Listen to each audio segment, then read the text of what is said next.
요한복음 8장 1절에서 11절입니다. 요한복음 8장 1절에서 11절입니다. 우리 한 절씩 보도록 하겠습니다. 예수는 감람산으로 가시니라.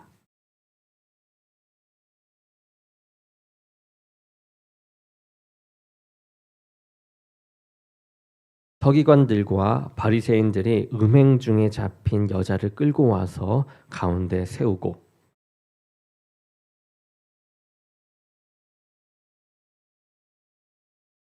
모세는 율법에 이러한 여자를 돌로 치라 명하였거니와 선생은 어떻게 말하겠나이까?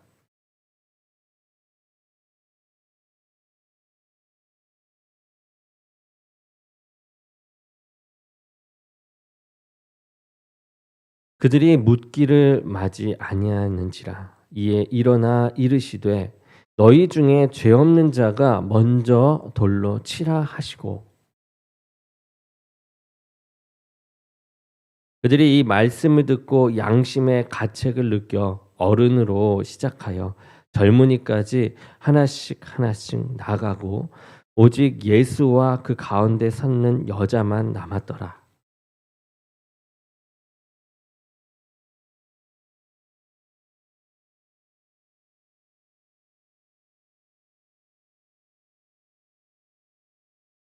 대답하되 주여 없나이다. 예수께서 이르시되 나도 너를 정죄하지 아니하노니 가서 다시는 죄를 범하지 말라 하시니라. 아멘. 잠시 기도하겠습니다. 사랑의 주님, 이 시간 주의 권능이 함께하여 내 종의 입술과 생각과 마음을 주관하여 주시옵소서. 예수 그리스도의 이름으로 기도드립니다. 아멘. 아멘. 어느 분이 이러한 이야기를 했습니다. 당신에게 하루에 86,400달러가 주어집니다. 이게 한화로 하면 1억 정도 되는데 여러분들에게 1억의 돈이 하루에 주어져요. 그런데 이 하루에 주어지는 것이 이 1억이 다음 날이 되면 또다시 1억이 주어지는데 그 전날에 썼던 금액을 제외한 남은 돈은 사라지고 다시금 1억이 그 다음날 주어진다라고 했을 때 여러분들은 어떻게 그 돈을 쓰시겠습니까? 라는 질문을 합니다. 그때 이야기하죠. 아마 여러분들은 이 돈이 이 하루 안에 다 쓰도록 최선을 다해서 돈을 쓰고 그 다음날 돈이 생기기 때문에 아끼지 않고 또 허투루 쓰지 않고 남기지 않고 다 쓸 거라고 이야기하면서 이러한 이야기를 해요. 그런데 여러분은 이 하루 86,400초나 되는 이 시간을 왜 값지게 또 다 쓰지 못하고 허투루 쓰느냐라고 이야기하면서 시간에 대한 중요성을 강조하면서 이야기한 내용을 보았습니다. 이 시간에 대한 내용을 들었을 때 우리 그리스도인들이 가장 시간을 아끼며 나갈 수 있는 것은 무엇인가? 그 은혜는 무엇인가 봤을 때 오늘 말씀이 되어진 것 같아요. 물론 가장 궁극적으로의 영순위는 예수 그리스도이겠지만 우리가 예수 그리스도로 가기 위하여 이 시간을 허투루 쓰지 않고 값지게 더 귀하게 쓸 수 있는 그 은혜는 바로 오늘 말씀의 제목처럼 죄인을 부르러 왔다라는 것, 그리고 죄를 깨닫는 은혜, 그리고 또한 거기에서 더하여서 긍휼히 여기시는 은혜가 우리에게 시간을 아끼는 그리고 하나님께 더욱더 나아가는 큰 은혜의 시간이 될 줄 믿습니다. 그러면서 오늘 말씀을 살펴보게 되면 이 죄를 깨닫는 은혜 어떤 이야기를 하는지 우리가 볼 텐데요. 예수님은 여기에서 의인이 아니라 죄인을 부르러 왔다라고 합니다. 이 말씀은 이 사람들 중에 의인도 있고 또 죄인도 있다라고 말씀하는 것이 아니라 모든 사람들이 죄인임에도 불구하고 자신이 의인이라고 생각하는 사람이 있음을 이 암시하고 있는 내용이죠. 사람들은 때로 자신의 이 죄된 모습을 깨닫지 못하고 다른 이들의 죄에 대해서 문제를 삼습니다. 그도 그럴 것이 다른 사람을 보는 것이 더 객관화하고 더 쉽지, 나 자신을 보는 것은 이 객관화해서 보기가 쉽지 않기 때문이죠. 자기 자신에 대해서는 한없이 너그럽습니다. 다른 사람에 대해서는 냉정한 것이 보통의 사람이죠. 오늘 말씀을 보게 되면 그러한 사람이 나옵니다. 바로 서기관들과 바리새인들이요. 그리고 그 자리에 모인 그들과 함께한 무리들이 있습니다. 예수님께서 성전으로 들어오실 때에 지금 이 백성들이 예수님께로 나옵니다. 그리고 예수님은 그들에게 이 하나님의 말씀을 하나씩 가르치십니다. 그때 저기에서 서기관들과 바리새인들이 들어옵니다. 근데 들어올 때 누구를 같이 데려오냐? 음행 중에 잡힌 여자를 끌고 예수님과 그 많은 사람들 앞에 들어오면서 그 앞쪽으로 세웁니다. 그리고 예수님께 이 여인을 어떻게 해야겠느냐라고 묻는 것이죠. 그들은 서기관들과 바리새인들입니다.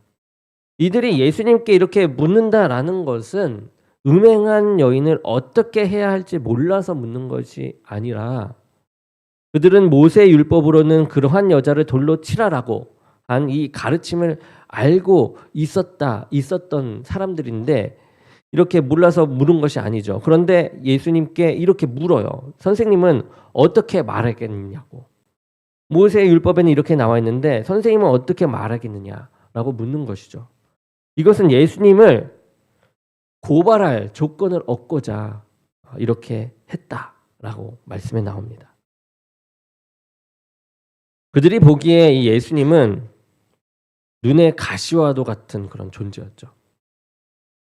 자신들은 율법을 강조하면서 경건하게 살려고 힘쓰고, 그리고 사람들에게 이러한 것들을 가르치는데, 이 예수님은 사람은 죄인된 사람과 예수님이라는 사람은 이 죄인된 사람과 어울리면서 율법은 무시하는 일을 행하고 있었기 때문에 이 바리새인과 서기관들의 입장에서 이 예수님은 못마땅할 수밖에 없는 그런 사람이었습니다. 그래서 이번에 이 음행한 여인을 빌미로 해서 이 예수의 죄인됨을, 이 죄됨을 드러내서 고발하려고 했던 것이죠. 그런데 그들이 이 계획한 대로 되지 않습니다. 그렇게 되지 않고 그 일을 통해서 드러난 것은 이 예수님이 죄인이 아니라 오히려 바로 자신들이 죄인이다라는 사실을 알게 되는 것이죠. 우리는 오늘 말씀을 통해서 이 예수님께서 우리에게 주시는 그 두 가지 은혜를 나누고자 합니다. 하나는 우리가 죄인됨을 깨닫는 은혜, 그리고 또 하나는 예수님께서 죄인을 긍휼히 여기신다라는 그 은혜입니다. 먼저 우리는 율법을 통하여서 우리가 이 죄인임을 깨닫는 은혜를 받습니다. 그런데 안타까운 것은 사람들은 때론 이 율법으로 자신의 죄를 살피기보다는 다른 이들의 잘못을 정죄하고자 사용한다라는 것이죠. 서기관들과 이 바리새인들이 예수님께 음행한 여인을 이제 데리고 옵니다. 그들은 형사들도 아니었어요. 그런데 이 음행한 여인을 잡아서 옵니다. 엄청난 열심을 가지고 이 여인을 잡아온 것이죠. 그런데 이상한 것은 이 가늠한 현장에 남녀가 같이 있었을 것이에요. 그런데 이 여자만 데려왔다라는 것입니다. 이에 대해 어떤 사람은 남자가 그 현장에서 도망갔을 것이다 라고 말하기도 하고, 어떤 사람은 사람들이 예수님을 고발하기 위해서 여자를 간음의 상황에 빠뜨린 후에 이 현장에서 그녀만을 이제 잡아왔다라고 추측하는 사람들도 있습니다. 어찌됐든 이렇게 여인을 잡아오게 됩니다. 이 잡아온 사람들이 예수님께 묻는 것이죠. 모세는 율법에 이러한 여자를 돌로 치라라고 하였는데 이 선생은 어떻게 말하겠습니까? 라고 질문을 합니다. 그들은 이 여인을 어떻게 처리해야 할지 몰라서 예수님께 묻는 것이 아니라 했습니다. 서기관들과 이 바리새인들은 하나님의 말씀, 이 율법에 관해서는 누구보다도 전문가였어요. 매일 묵상하며 경건을 향해 이 율법들을 다 지키며 나아갔던 사람들이거든요. 그런데 이 예수님께 어떻게 해야 할지를 묻는다라는 것은 이 예수님의 대답을 문제 삼아서 예수님을 고소하고자 했던 것이죠. 아무튼 경건한 이 서기관들과 바리새인들이 예수님을 곤경에 빠뜨리고자 직접 가늠한 여인을 잡아서 오는 그런 열심을 보였습니다. 그리고 예수님께 이 선생은 어떻게 말하겠느냐라고 질문을 하는 장면이죠. 여러분 같으면 이러한 상황에서 이 예수님과 같은 상황에서 어떻게 대답하시겠습니까? 예수님이 대답할 수 있는 것은 한정적이었어요. 모세의 율법대로 행하라고 하든지 아니면 그렇게 하지 말라라고 하는 것. 이 두 가지밖에 생각할 수가 없습니다. 그런데 어느 것을 말한다 할지라도 이 예수님께는 이 불리한 대답이었어요. 만약 예수님께서 그 여인을 용서하고 돌로 치지 말아라 라고 말씀하셨다면 그들은 예수님이 이 모세의 율법을 지키지 않는다면서 예수님을 정죄하고 고발할 것입니다. 그런데 반대로 모세의 율법대로 돌로 치라라고 이야기했다라고 한다면 이 예수님의 그동안의 이 가르침, 그 사역들이 그 말과는 반대되는, 이게 위배되는 그런 상황에 놓이게 돼요. 그래서 그동안 사람들이 예수님을 따랐던 이유 중에 예수님이 죄인이라고 일컬었던 그 사람들을 감싸고 나갔던 것이 있는데 무시하거나 정죄하지 않고 그들을 선대하며 그들을 친구처럼 안아주며 친구가 되어주셨기 때문에 그들이 모였던 것인데 이 가늠한 여인을 돌로 치라라고 이야기한다면 예수님을 따르던 이들에게 커다란 상처가 있을 것이고 또 혼란이 야기될 것이었습니다. 그러므로 인해서 이 예수님의 이 지도력은 더욱더 낮아지게 되는 것이죠. 해를 입게 되는 상황입니다. 그리고 당시 이스라엘은 로마의 이 식민지였기 때문에 이 사람을 죽일 권한이 없었어요. 그런데 사람을 돌로 치라라고 한다면 이 또한 문제가 될 수 있는 상황이었습니다. 이렇게 서기관들과 바리새인들은 예수님이 자신들의 함정에 걸렸다라고 생각하면서 내심 좋아했을 것입니다. 이러한 진퇴양난의 상황, 이 상황에서 예수님은 어떻게 하셨을까요? 예수님은 바리새인과 이 서기관들의 질문에 답을 하지 않고 이상한 행동을 하시죠. 예수님은 몸을 굽히십니다. 그래서 손가락으로 땅에 무언가를 쓰시죠. 예수님의 이 모습은 생뚱맞아 보입니다. 왜 아무 말씀도 없이 땅에 이 손가락으로 글을 쓰고 계시는 것일까? 이 말씀을 연구하는 사람들은 예수님이 땅에 뭐라고 쓰셨을까? 이것을 이제 궁금해하죠. 그런데 아쉽게도 그 내용은 우리가 알 수가 없습니다. 성경에는 없습니다. 성경은 예수님이 땅에 뭐라고 쓰셨는지 알려주지 않고 그저 예수님께서 땅에 손가락으로 글을 이제 쓰셨다고만 기록하고 있어요. 곧 그 말씀은 예수님의 이 행동이 의미 있는 행동이었음을 말하고 있는 것이죠. 의미 없는 행동이 아니라 의미가 있는 중요한 행동이었다라고 말하고 있는 것입니다. 예수님께서 땅에 이 손가락으로 글씨를 쓰는 장면과 흡사한 일이 이 구약에서도 볼 수가 있어요. 이 출애굽기를 보게 되면 이 하나님께서 손가락으로 글씨를 쓰신 이야기가 나오는데요. 출애굽기 31장 18절에 이렇게 나옵니다. 여호와께서 시내산 위에서 모세에게 이르시기를 마치실 때에 증거판 둘을 모세에게 주시니 이는 돌판이요 하나님이 친히 쓰신 것이더라. 하나님께서는 이스라엘 백성들에게 이 하나님의 계명을 돌판에 새겨주실 때 친히 쓰셨다라고 했는데, 이 원문을 보게 되면 손가락으로 쓰셨다라고 되어 있어요. 이 하나님께서 모세에게 계명을 손가락으로 돌판에 써 주셨다라는 것이죠. 그런데 지금 예수님께서 손가락으로 바닥에 글씨를 쓰고 계시는 것입니다. 이것을 통해서 이 예수님이 이스라엘 백성들에게 율법을 주신 이 하나님이심을 드러내고 계시는 것이죠. 이 서기관과 바리새인들이 모세의 율법을 운운했는데, 이 예수님은 모세에게 율법을 주신 이 하나님이셨던 것입니다. 그런데 사람들은 이 예수님이 어떠한 분인지를 알지 못하고 그 율법으로 율법을 주신 하나님까지도 정죄하고 고발하고자 했던 그런 어리석음이 있었다라는 것이죠. 그런데 하나님께서 이러한 율법과 이 말씀을 주실 때, 손수 쓰셨던 이 말씀을 주실 때, 그것은 다른 사람을 평가하고 정죄하라고 주신 것이 아닙니다. 그것이 아니라 자기 자신의 죄를 깨닫고 살피라고 주신 것이죠. 사람들은 예수님에게 지속적으로 어떻게 말할 것이냐고 대답을 요구합니다.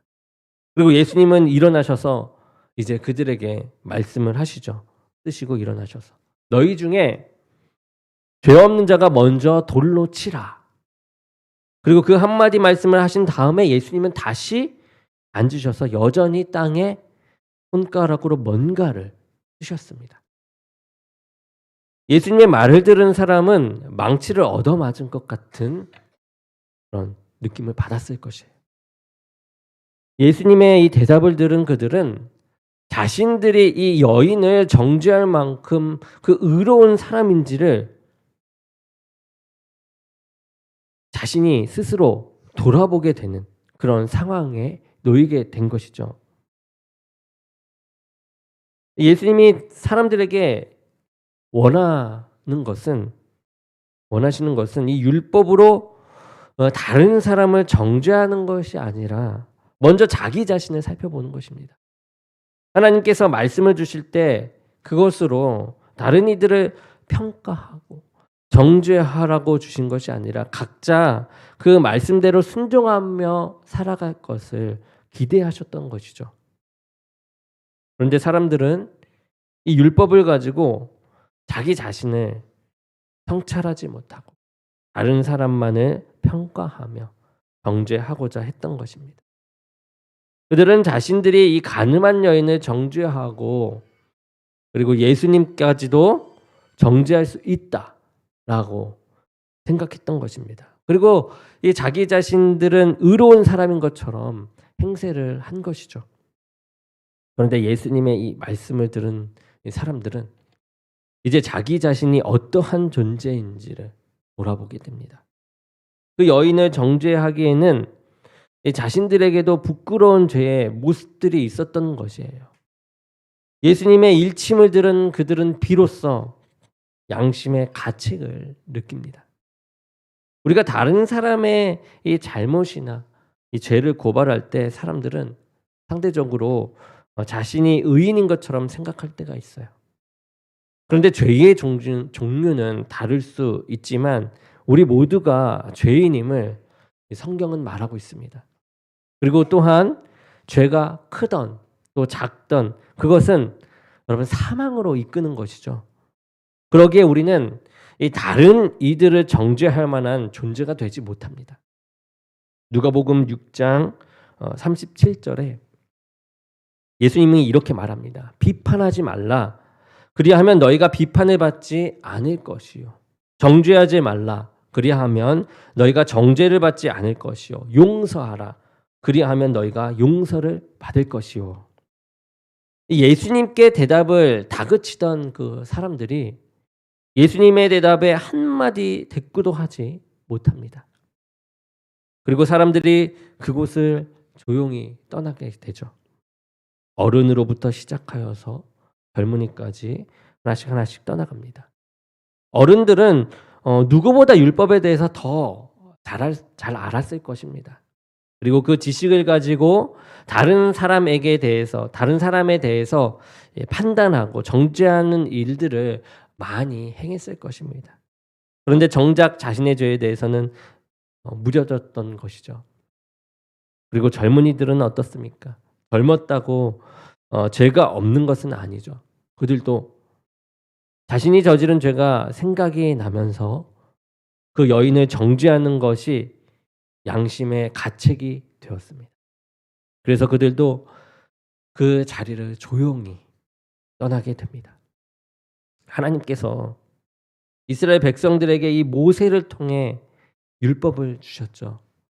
그런데 그 율법을 가장 먼저 적용해야 될 대상은 그 말씀을 받은 각자 자신들이어야만 합니다. 우리가 영화를 보게 되면 검찰이나 경찰을 다룬 영화들이 많이 나오죠. 그런데 그 영화의 대부분은 그들에 대해서 부정적으로 다루고 있어요. 사람들이 저지른 죄에 대해서 조사하고 판결하는 그런 사람들이 정작 다른 사람들보다 더 심각한 죄를 짓고 이를 감추고 정당화시키고자 한다라는 것입니다. 영화 속에 나오는 경찰이나 이 검찰의 비리가 얼마나 크길래 이런가 하고 혹시나 해서 과장된 것은 아닌지 해서 이 경찰 생활을 하는 분들의 이 말들을 들어보게 되면 오히려 영화에 나오는 것보다 더 심각한 지경이다라고 말합니다. 우리가 하나님의 명령과 이 말씀을 들을 때에 먼저 나에게 주시는 말씀으로 들어야만 합니다. 보통 성도들이 하나님의 말씀을 받을 때에 그 말씀이 자신과 무관한 말씀으로 들을 때가 있습니다. 때로는 내가 아닌 다른 사람에게 해당하는 말씀이라고 여길 때도 있어요. 그런데 은혜 받는 분들의 대화를 이렇게 지켜보게 되면은 하나님의 말씀을 들을 때에 이렇게 얘기합니다. 그 말씀들이 꼭 나 자신에게 이야기하는 것 같아. 나에게 하시는 말씀 같아라고 말한다라는 것이죠. 하나님의 말씀을 나에게 주시는 말씀으로 듣는 것, 이것이 여러분 은혜입니다. 더군다나 양심의 가책이 느껴진다라고 한다? 그렇다면 오히려 더욱 기쁜 일이에요. 왜냐하면 하나님은 그 말씀을 통해서 성도들이 회개하고 돌이키기를 원하시기 때문입니다. 기회의 순간이에요. 사람들은 하나님의 명령과 이 말씀을 가지고 다른 이들을 평가하고 정죄하기 쉬워요. 그런데 이 예수님은 죄 없는 자가 먼저 돌로 치라라고 말씀을 하신다라는 거죠. 곧 하나님의 말씀을 다른 사람이 아닌 자신에게 적용시키라라고 말씀을 하신 것입니다. 하나님의 말씀을 우리가 받을 때 나의 죄성이 드러나는 것은 여러분 부끄러운 일이 아니에요. 우리는 죄인입니다. 부끄러운 일이 아니에요. 오히려 다시금 하나님께로 돌아올 수 있는 이 회개의 기회가 주어진 것입니다. 그렇기 때문에 이 나의 죄성이 드러나는 것은 하나님께서 베푸신 은혜가 되어지는 줄로 믿습니다. 어느덧 그 여인을 정죄하던 사람들이 떠나갑니다. 한 사람 한 사람. 그리고 예수님과 그리고 음행한 여인 단 둘만 남게 되었습니다. 이 여인은 그 상황이 어리둥절했을 것입니다. 예수님이 그 자리에서 일어서시면서 이제 여인에게 이렇게 얘기합니다. 여인이여, 너를 고발하던 그들이 어디 있느냐? 너를 정죄한 자가 없느냐라고 하십니다. 그러자 여인은 없다라고 하죠. 그리고 이어서 예수님께서 그 여인에게 말씀하십니다. 나도 너를 정죄하지 아니한다. 예수님께서 그녀를 정죄하지 않은 것은 다른 사람들과 같이 자신의 죄 때문에 양심의 가책을 느껴서 정죄하지 않은 것은 아니죠. 예수님은 유일하게 사람의 죄를 정죄할 수 있는 죄가 없으신 분입니다. 그럼에도 불구하고 정죄하지 않으셨어요. 그리고 예수님은 말씀하십니다. 가서 다시는 죄를 범하지 말라. 예수님이 그녀를 정죄하지 않는 것, 그녀에게 죄가 없어서가 아니죠. 그녀도 죄가 있습니다. 그녀가 행한 음행은 분명히 죄라고 말씀을 하시는 것이에요. 죄를 범하지 말라. 그렇기에 예수님은 그녀에게 죄를 다시는 범하지 말라라고 당부를 하십니다. 예수님께서 그녀의 죄를 정죄하지 않으시고 오히려 그녀를 이렇게 용서하신 것은 죄 가운데 고통을 당하는 그녀에 대한 그 긍휼의 마음이 있으셨기 때문입니다. 긍휼의 마음. 예수님은 그녀가 죄로 인해 이 멸망당한 자가 되지 말고 그 죄에서 벗어나서 새로운 삶을 살아가기를 원하셨던 것이에요. 깨달아서 이제 이 죄에 묶여 살지 말고 이 생명을 받아 생명을 퍼뜨리는 삶을 살아가기를 원하셨던 것입니다.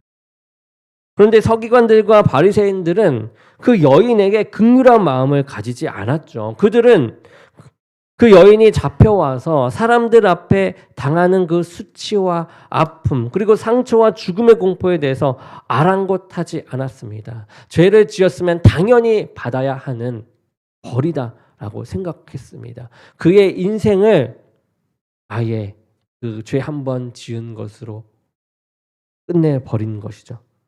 죄를 지었으면 이렇게 당연히 그 대가를 치러야 하고 돌에 맞아 죽을 수 있다라고 생각했습니다. 다시는 기회가 주어지지 않는 그들의 법이었죠. 그런데 예수님은 달라요. 죄로 인해 죽어가는 그 여인을 안타까워하셨습니다. 그리고 그녀가 죄로 인해 죽지 않기를 바라셨어요. 다시금 죄에서 벗어나 살기를 바라셨던 것이죠. 그래서 예수님은 그녀를 정죄하지 않으세요. 그녀가 비록 죄인이에요. 그렇지만 살 길을 열어주시고자 했던 것입니다. 죄에서 벗어나는 삶을 다시금 살 수 있기를 바라셨던 것이죠. 결국 예수님은 그녀의 죄를 지시고 오히려 예수님께서 그녀의 죄를 지시고 십자가에 못 박히시는 그런 모습 속에서 그 죄를 사해주는 용서해주는 그 모든 것을 감당하셨습니다. 그런데 우리도 그 가늠한 여인과 같은 처지예요. 저와 여러분이 구원을 얻은 것은 우리가 죄가 없어서 또는 의로워서가 아니다라는 것이죠. 예수 그리스도께서 우리를 긍휼히 보시고 우리의 죄를 담당하셨기 때문에 라는 것이에요. 우리가 그래서 구원을 얻은 것입니다. 모세의 율법은 이 사람의 죄를 깨닫게 합니다. 율법도 중요해요. 없어져야 될 것이 아닙니다. 그런데 문제는 이 율법을 통해서 죄가 무엇인지를 알게 되지만 이 율법이 사람들이 지은 죄를 해결하고 구원에 이르게 하지는 못합니다. 오직 우리의 죄를 해결해 주실 수 있는 분은 이 예수 그리스도밖에 없는 줄 믿습니다. 그리고 예수님이 우리의 죄를 정죄하지 않으시지만 여러분 요청하시는 게 있어요. 요청하시는 거. 가서 다시는 죄를 범하지 말라라는 것입니다. 사람들이 예수님을 죽인 자신의 이 죄가 무엇인지 정확하게 알기를 예수님은 알길 원하시는 거죠. 왜 나를 죄를 지게 된 것인지 그것을 먼저 깨닫기 원하시는 거예요. 자신의 죄성을 늘 자각하면서 죄를 범하지 않기 위해서 힘쓰는 그 일은 예수님의 긍휼과 구원의 은혜를 입은 이들이 마땅히 가져야 할 그런 신앙의 자세라는 것입니다. 이렇게 성경은 모든 사람들이 죄를 범한다라고 말하고 있습니다. 그런데 사람들은 이를 깨닫지 못해요.